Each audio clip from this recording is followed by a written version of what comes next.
Det er forholdsvis nyt, at unge grønlændere kan lære et fag eller håndværk i deres eget land.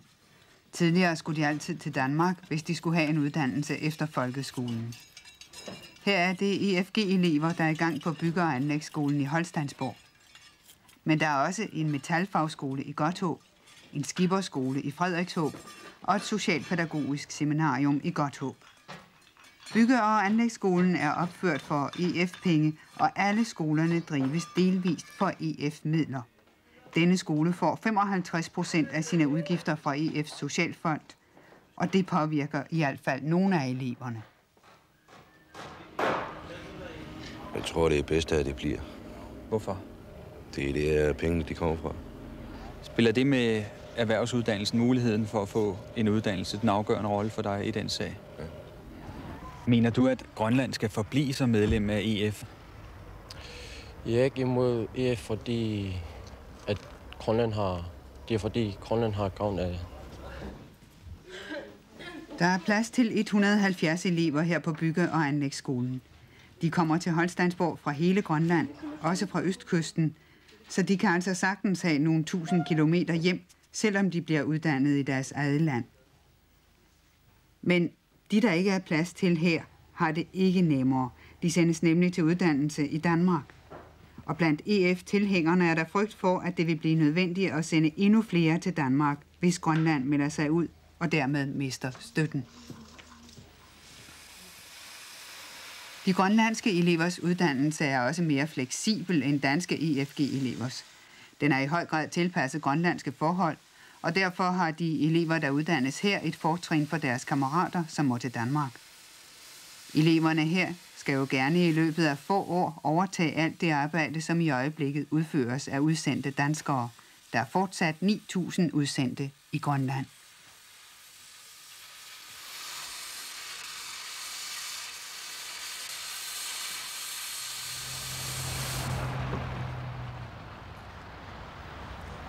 Der er bygget mange kraftværker, havnekajer og vejanlæg med EF-tilskud i Grønland i de senere år. Her i Uummannaq blandt andet netop et kraftværk og pakhuse. I 1981 gav EF's regionalfond 89 millioner kroner til anlægsarbejder i Grønland. Det er først og fremmest byerne, der har fået glæde af det.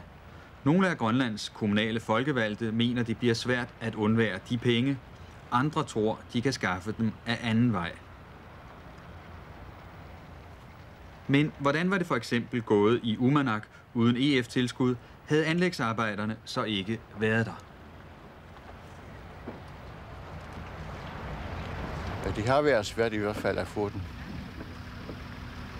Vil du så komme til at mangle nogle ting? Vil du komme til at mangle nogle penge på budgettet eller nogle anlægsmuligheder, den dag Grønland har forladt EF?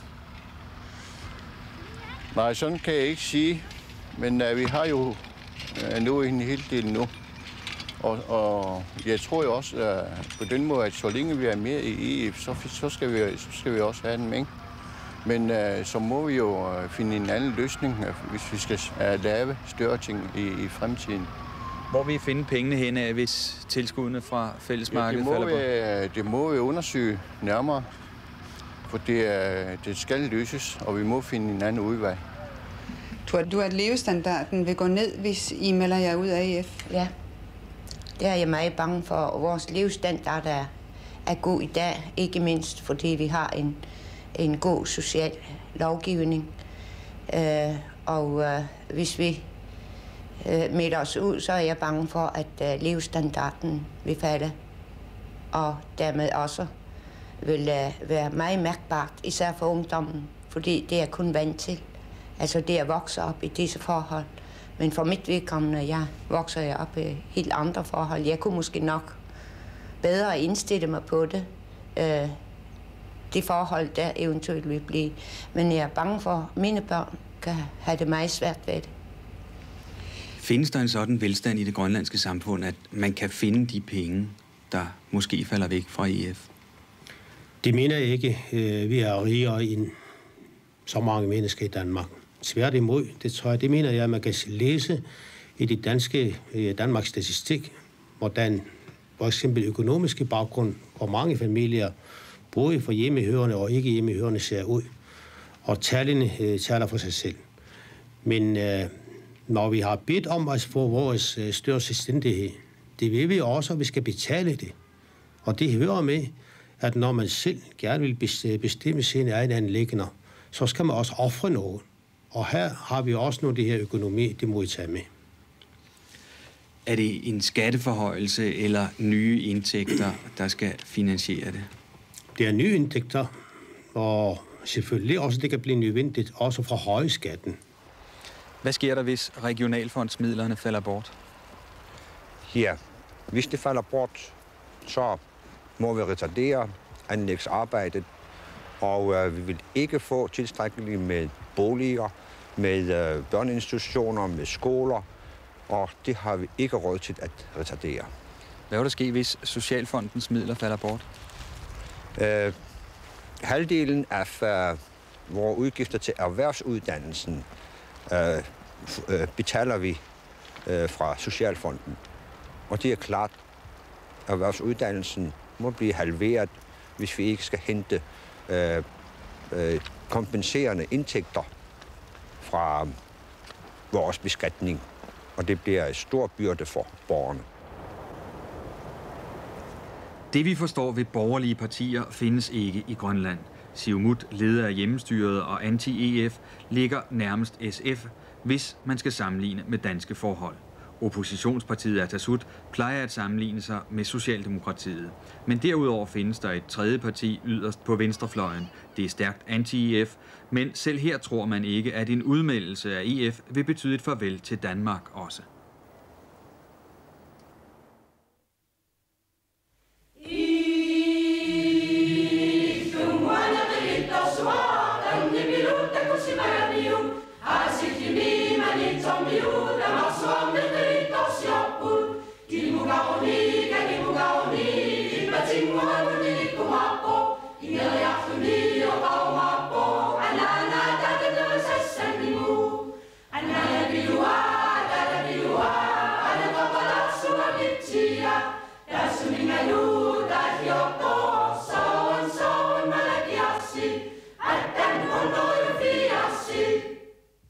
Vi grønlændere, vi skal altså få lov til at blive her, hvor jeg bor for eksempel. Og leve på den måde, som jeg har lært, dengang jeg var børn. Dermed skal ikke opfattes på den måde, jeg ville leve udelukkende som en rigtig eskimo, men det er jeg ikke. Men alligevel, vi skal bevare vores kultur og vores livsforhold, hvad det angår fiske og fange. Og for den moderne grønlænder behøver fangererhvervet ikke at være forbundet med kajakker og hundeslæder.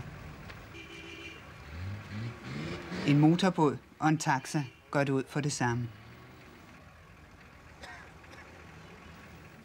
Men respekten for fortiden sidder dybt i de fleste. De gamle jagt- og fangstmetoder er ikke mange år væk. Nu er fortiden at finde rent håndgribeligt, blandt andet her på Grønlands Landsmuseum i Godthåb.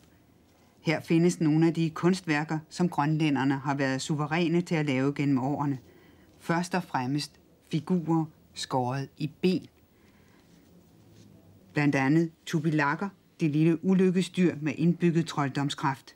Tubilakken blev i det eskimoiske samfund brugt til at sende ud og ombringe en fjende, men hvis vedkommende viste sig at have større trolddomskraft end tubilakkens skaber, vendte den tilbage og ombragte sin herre. Nu er der ikke mange tilbage, der skærer i ben, og der er heller ikke mange hvalrostænder at skære i, så figurerne er blevet dyre og eftertragtede. Det Grønlandske Landsmuseum er for alvor vokset op i de sidste par år, altså efter hjemmestyrets indførelse. Det skyldes især, at mange danske, der gennem årene har bragt samlinger hjem efter ophold i Grønland, har givet samlingerne tilbage, hvor de hører hjemme. Og det drejer sig ikke alene om private samlinger. Nationalmuseet har også sendt adskillige ting tilbage til Grønland. Selvom der er blevet færre, der laver kunsthåndværk som hjemmesyssel, så findes tingene stadig i den grønlandske dagligdag. Der bliver både knyttet perler og skåret i fedtsten.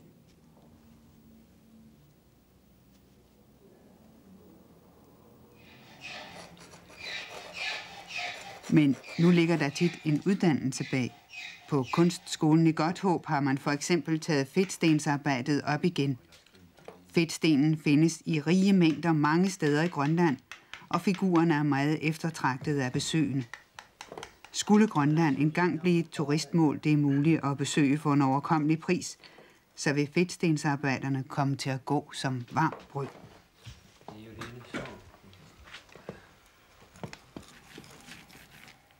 Men Grønlands kunst i dag er ikke kun en videreførelse af gamle traditioner.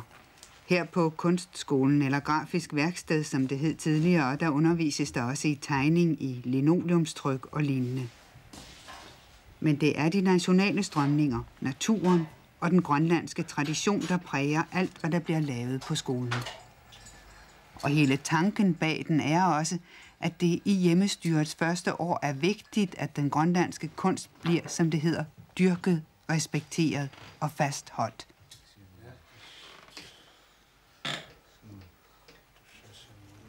Skolen skal altså være med til at holde fast i den grønlandske identitet.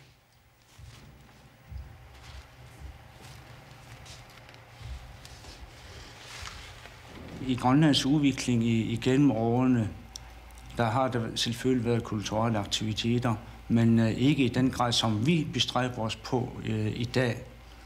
For inden for udviklingsarbejde, der har man jo først og fremmest koncentreret sig om udvikle systemer, der skal få samfundet til at fungere i relation til andre lande, såsom Europa og andre lande. Og derfor er det vigtigt, at vi i dag arbejder på, at vi finder os selv igen. For der er altså visse ting, som vi har tabt undervejs. Og alene den der almindelige menneskelige stolthed over sig selv, og så sine kulturelle værdier, den er i meget, stærk udvikling i dag. Ikke alene inden for kunst, men jeg tænker også på forfatterskab og musik og digtning. Der er så mange unge mennesker i dag, de sprudler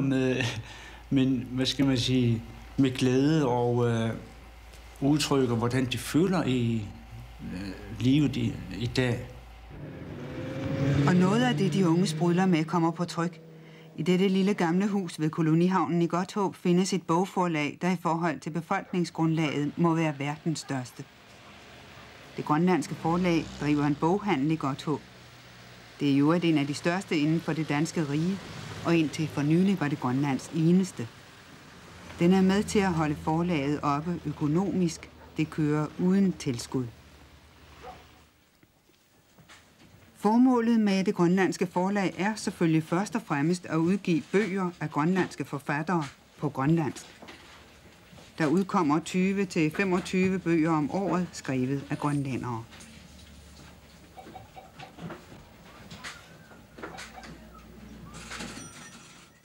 Og dertil kommer lige så mange udenlandske, især danske bøger, oversat til grønlandsk. Alle i Grønland lærer dansk i skolen, men mange forstår det dårligt. Hvis man som i bygderne sjældent bruger det danske, så er det for mange en overvindelse at læse en bog på dansk. Men læselysten er umådelig. Det kan man se af, at en bog trykt på grønlandsk normalt udkommer i 3.000-4.000 eksemplarer. Og da den grønlandsksprogede befolkning udgør 40.000, så er det en bog til hver 10. indbygger, uanset alder. Også inden for film prøver grønlænderne nu at fastholde og vise os deres identitet. For nylig kom den første grønlandsk producerede kortfilm. Den handler om et kulturpolitisk stævne, Asivik Festivalen, der blev holdt i 1977 i Krutlisæt. Det er en film, der fortæller noget om det unge, progressive Grønlands håb og planer, og om gamle traditioner.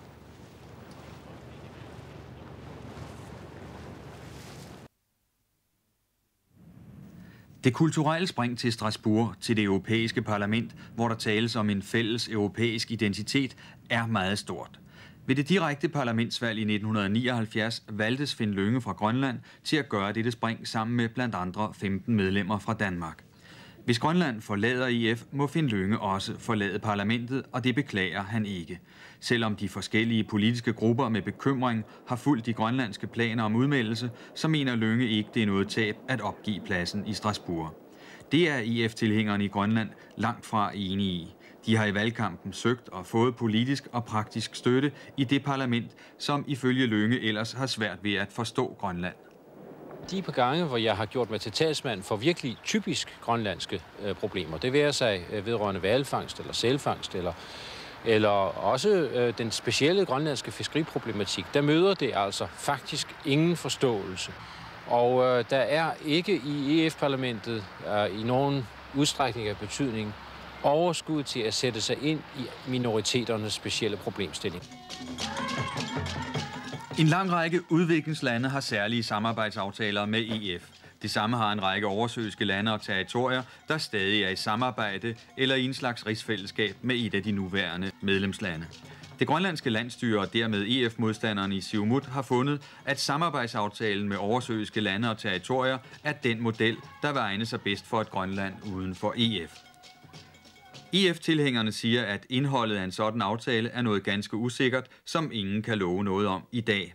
Det skal forhandles, og det er ikke sikkert, at EF-landene vil give Grønland samme fordele som en række af udviklingsområderne i Afrika, Vestindien og Stillehavet.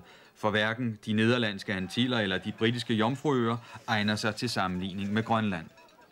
Der er 2 ting, der er meget vigtige for Grønland, hvis man skal opnå samme slags aftale, som de oversøiske lande har fået med EF. Det er et spørgsmål om at opnå toldfrihed eller toldnedsættelser, når der skal sælges varer på det europæiske marked, og om at opnå udviklingsbistand. Hjemmestyret siger selv, at man mister 130 millioner kroner årligt ved at gå, men så mange penge tror ingen, heller ikke hjemmestyret selv, på at der ligger i den ordning, der gælder for de oversøiske lande. Mellem 1 og 7 millioner kroner til Grønland, det er den vurdering, som København og Bruxelles lægger frem på dette område. Og det er som sagt ikke sikkert, at Grønland kan få den toldaftale, man gerne vil have for fiskeeksport. Fiskeriministerne har det seneste år gjort det sværere for alle at komme ind på EF-markedet. Og både den danske regering, EF-tilhængerne i Grønland og en række EF-landets ambassadører i Bruxelles siger forud for afstemningen, at associeringsordningen ikke er noget, Grønland automatisk kan gå ud fra, man får. Grønlænderne selv fik klar besked herom, da landsstyret i slutningen af 1981 havde inviteret den danske EF-kommissær til Grønland. Om Grønlands muligheder for at få en OLT-ordning, som den vi kender i dag, vil jeg gerne sige, at man nok må regne med, at det vil være forbundet med betydelige problemer at forhandle sig frem til en sådan løsning. Om det overhovedet vil være muligt, kan desværre ikke afklares på forhånd. Det er derfor den risiko, som Grønland i givet fald må tage. Jeg har lidt vanskeligt ved at se, hvad slutningen på disse forhandlinger vil blive. Og jeg tror heller ikke, at grønlænderne rigtig vil være interesseret i, at man står med hånden frem og beder om at få de penge, som man har sagt nej til ved at melde sig ud. Det vil være, tror jeg, set fra politisk Grønlands side, en uundskværlig situation. Hvad siger Grønland ja til, hvis man bliver? Min bedste overbevisning er, at Grønland siger ja til en udvikling, som vil være væsentligt hurtigere, end hvis man træder ud. Det er også min overbevisning, at man vil få vanskeligheder ved at skaffe de midler, der skal til, for at det grønlandske samfund, som jo efter selvstyrets indførelse meget gerne skulle udvikle sig på en måde, så den grønlandske befolkning får vilkår, der ligner de, som man har i andre dele af Europa, specielt i Danmark. En anden mulighed for Grønland, hvis resultatet bliver et nej til EF, det er en såkaldt Færø-løsning. Færøerne er nemlig ikke og har aldrig været medlem af EF, men har en handelsaftale. Ifølge denne aftale kan færøske industrivarer, og det er først og fremmest fiskeprodukter, eksporteres toldfrit til det danske marked, og til de øvrige EF-lande er tolden nedsat fra mellem 12 og 20 til omkring 4%. Til gengæld har Færøerne nedsat afgiften for en del frugter og grøntsager, der kommer fra fællesmarkedet. Grønlands og Færøernes situation er ikke helt parallel, i det Færøerne er interesseret i at fiske i EF-farvand, mens Grønland har rigeligt med vand selv.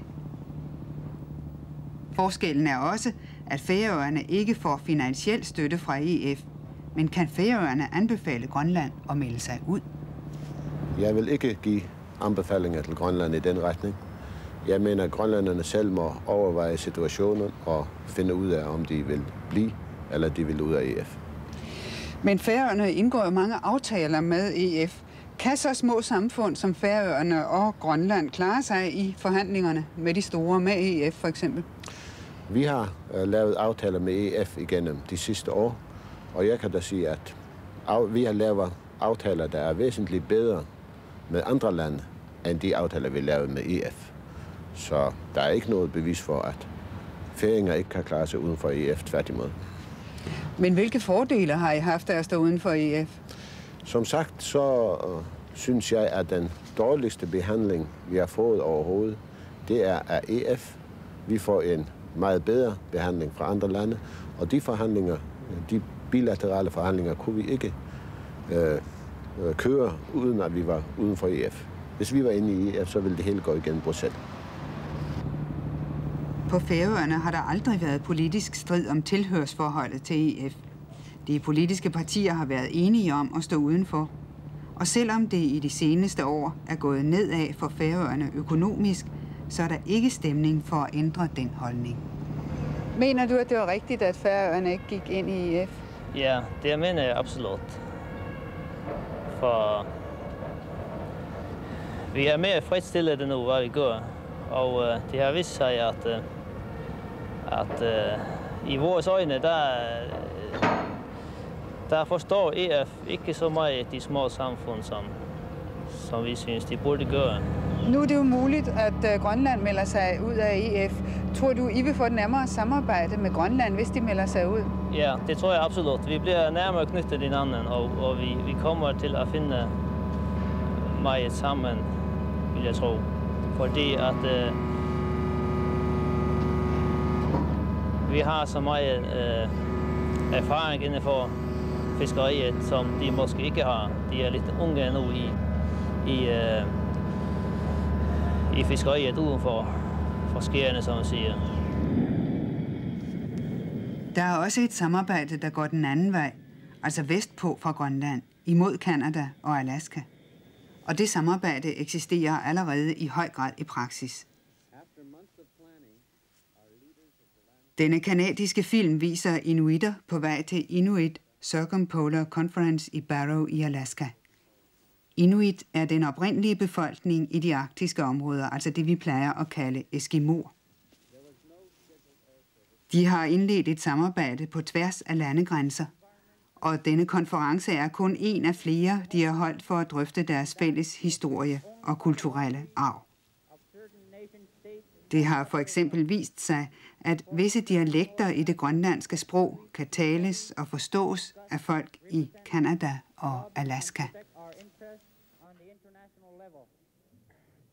And we wish the Greenlandic people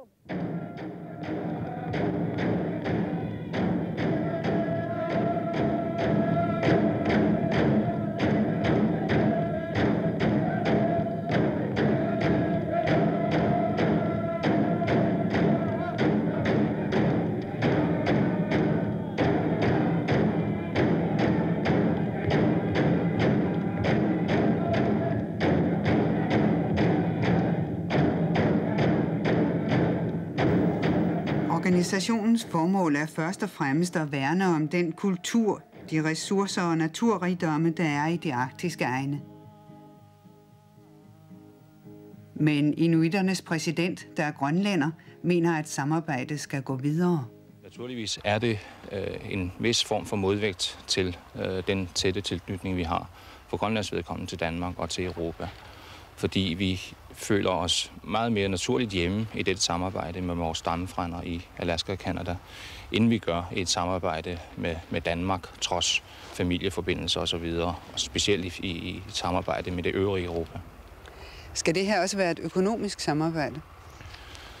Det er det også lagt an på. Det er et samarbejde på mange fronter. Specielt økonomisk er der tale om det nu, fordi der er en hed EF-diskussion i gang, og med de penge, Grønland får fra EF.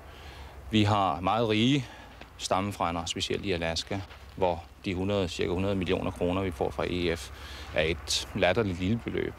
Vi prøver at etablere mange forskellige økonomiske samarbejdsforbindelser vestpå til Canada og Alaska i øjeblikket.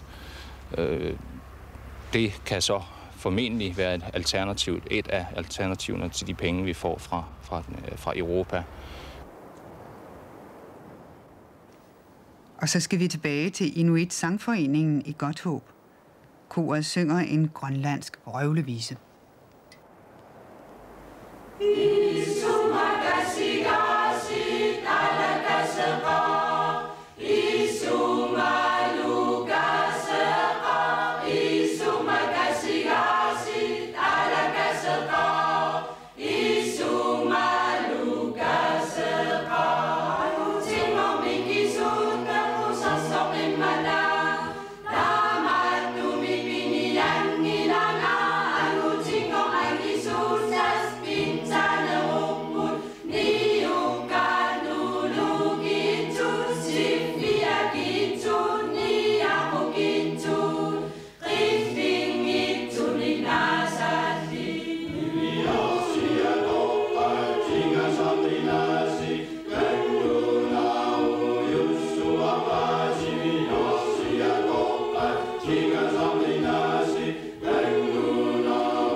Grønlands betydning for det vestlige forsvar afspejles af, at verdens største radarskærme rager op i Thule, nordpå i Grønland, hvor det amerikanske forsvar driver Thulebasen efter overenskomst med Danmark. Det drejer sig om strategisk varsling. Et eventuelt raketangreb mod USA må ikke gå uset hen over Grønland. Grønland er på denne måde en del af NATO's forsvarsstruktur. Hverken regeringsparti eller opposition i Grønland drager basernes tilstedeværelse eller NATO-medlemskabet i tvivl. Forsikringen til omverdenen er helt klar. Det hindrer dog ikke, at der også er sikkerhedspolitiske interesser forbundet med Europas ønske om, at Grønland bliver i EF.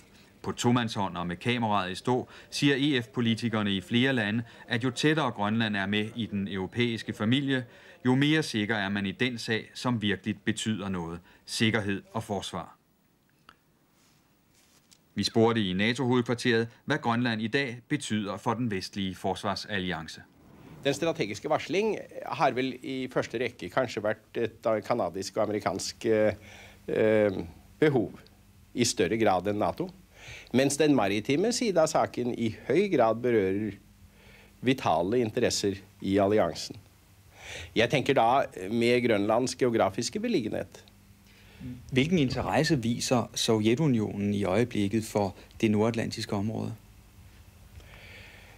Militært sett ved en stadig økende gjennomføring av maritime øvelser i vestlige farvann, en økning av tilstedeværelsen av maritime fartøyer og flyvninger med både langtrekkende rekognoseringsfly og angrepsmaskiner.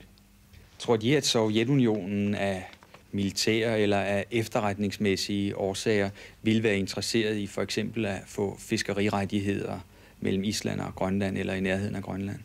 Jeg tror at Sovjetunionen av militære, både etterretningsmæssige og andre militære grunner, vil være interessert i alle de rettigheter som man kan skaffe sig i vestlige områder, som kan give begrundelse for tilstedeværelse og virksomhed. Hvad er det specielt, som giver anledning til, at hvad skal man sige, den militære betydning, den strategiske betydning af at have baser i Grønland, at have varslingskæder i Grønland, at den øger? Hvad er det, der sker? Det er militært set som mulig opbakning for NATO's behov for at føre et fremskudt forsvar i Norskehavet, for at beskytte forbindelseslinjene over Atlanteren. Den økte sovjetiske mulighed for at slå ut fra Kola med de store flåtstyrkene de har øket dette behovet i væsentlig grad. Man kan altså si at forsvaret av linjen mellem Grønland, Island og Storbritannia må føres i Norskehavet. Og her spiller østkysten av Grønland også en betydningsfull rolle.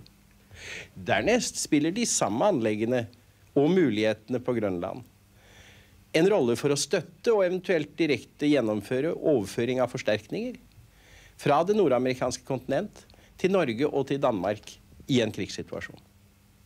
Vi har hele tiden sagt, at når Grønland fik en hjemmestyreordning, så indtræder den situation, hvor de må have lov til, hvis de ønsker det, at arrangere en folkeafstemning, og så vil Danmark også respektere den.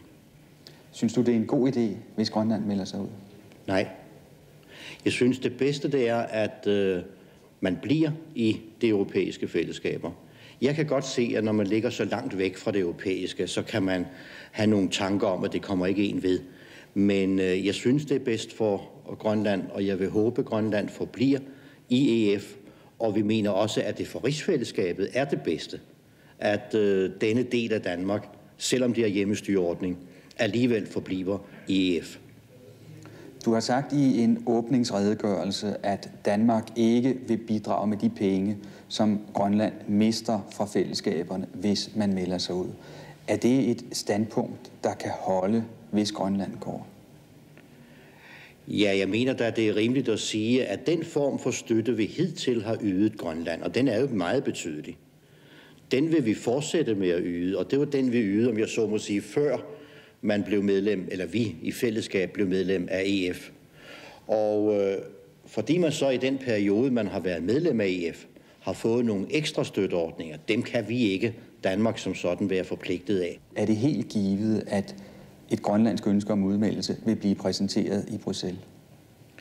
Ja, vi har forpligtet os til at respektere det resultat, der kommer ud af en folkeafstemning. Nu har jeg bemærket, at Jonathan Motzfeldt siger, at det jo er en vejledende folkeafstemning. Jeg vil gerne sige til den grønlandske befolkning, at nu skal de sørge for at vejlede os ordentligt, og dem selv ordentligt, og virkelig tage den fulde ansvar for det standpunkt, de tager. Et ja skal helst være et klart ja, og et nej skal helst være et klart nej.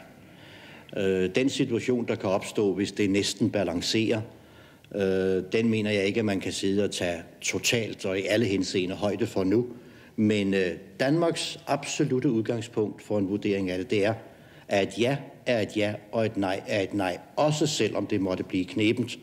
Men det afhænger jo også af, hvad hjemmestyret selv mener i Grønland efter en folkeafstemning. Men jeg mener, at befolkningen selv skal sørge for den klare tilkendegivelse. Er det et prestigetab for EF-samarbejdet, hvis Grønland melder sig ud? Det mener jeg ikke, at man kan kalde det. Det er for meget at kalde det. Men det er et tab. Ikke et økonomisk tab. Men det er et tab principielt, hvis et land eller en del af et land ønsker at melde sig ud. Og derfor vil jeg håbe, at det ikke sker. Men jeg mener heller ikke, at der er nogen fordel for Grønland forbundet med at melde sig ud. Føler du lidt, at Grønland er på vej væk fra Danmark, hvis de går fra EF? Som jeg sagde før, vil jeg sige, at for rigsfællesskabets skyld er det bedst, hvis Grønland bliver inden for EF.